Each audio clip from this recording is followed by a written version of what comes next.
हरे भरे पहाड़ों और सुनहरे खेतों से घिरा था, वहां एक मोटी सी बूढ़ी बिल्ली रहती थी। नाम था विस्कर्स। वो दादी मीरा के साथ रहती थी, जो उसे बहुत प्यार करती थी और हर रोज उसे गर्म दूध का प्याला देती थी।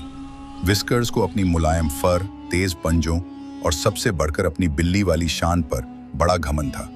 गांव के सारे जानवर उससे डरते थे, खासकर चूहे। उसी घर की लकड़ी की फर्श के नीचे एक छोटे से बिल में रहता था एक नन्हा सा होशियार और जिज्ञासु चूहा, रेमी। रेमी की फैमिली ने हमेशा उसे सिखाया था कि बिल्लियों से दूर रहना चाहिए, क्योंकि वो तो जन्म से दुश्मन होती हैं। लेकिन रेमी कुछ अलग था। उसे डर डर कर जीना पसंद नहीं था। वो दुनिया को देखना चाहता था, चाहे खतरा क्यों ना हो। एक सर्दी की रात जब अलाव जल रहा था और दादी मीरा गहरी नींद में थी, रेमी को अचानक एक जबरदस्त खुशबू आई, चीज की। उसका पेट गुड़गुड़ाने लगा। धीरे धीरे वो अपने बिल से बाहर निकला और चुपचाप रसोई की टेबल तक पहुंचा, जहां चीज का टुकड़ा रखा था। लेकिन जैसे ही रेमी टेबल पर पहुंचा, उसे एक गहरी आवाज सुनाई दी। कौन है जो मेरी रसोई में चोरी छिपे घुस आया? ये विस्कर्स था। रेमी डर के मारे वहीं रुक गया। उसका दिल जोर जोर से धड़कने लगा। उसने ऊपर देखा। बिल्ली की पीली आंखें चमक रही थी और वो उसे घूर रही थी। मैं माफ करना, रेमी कांपते हुए बोला।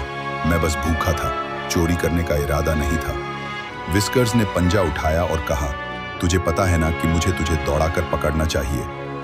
रेमी ने आंखें बंद कर ली और धीरे से सिर हिला दिया। पर तभी बिल्ली ने पंजा नीचे कर लिया और लंबी सांस लेते हुए बोली, तू किस्मत वाला है, आज ठंड बहुत ज्यादा है, दौड़ने का मूड नहीं है। रेमी ने एक आंख खोली, हैरानी से पूछा, मतलब तुम मुझे छोड़ रहे हो? बिल्ली ने मुंह फेर लिया और अपने कोने में जाकर फिर से आराम से लेट गई। बस आज के लिए छोटू, सिर्फ आज। रेमी जल्दी से चीज का एक छोटा टुकड़ा लेकर अपने बिल में लौट गया। लेकिन उस पल ने उसके दिल में कुछ बदल दिया था। उसे बिल्ली की आंखों में गुस्सा नहीं, अकेलापन दिखा। अगली रात रेमी ने चुपचाप विस्कर्स के पास एक सूखा फल रख दिया। बिल्ली ने उसे सूंघा, फिर चुपचाप खा लिया। फिर अगली रात एक अखरोट, फिर एक मूंगफली। धीरे धीरे अगली रात विस्कर्स के बिस्तर के पास एक छोटा सा अखरोट रखा है।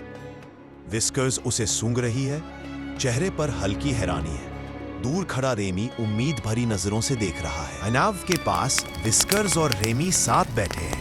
रेमी अपने छोटे पंजों से कहानी सुनाते हुए इशारे कर रहा है और बिल्ली ध्यान से सुन रही है। घर के बाहर कुछ डरावने आवारा कुत्ते रसोई के दरवाजे पर भौंक रहे हैं और पंजों से खरोंच रहे हैं।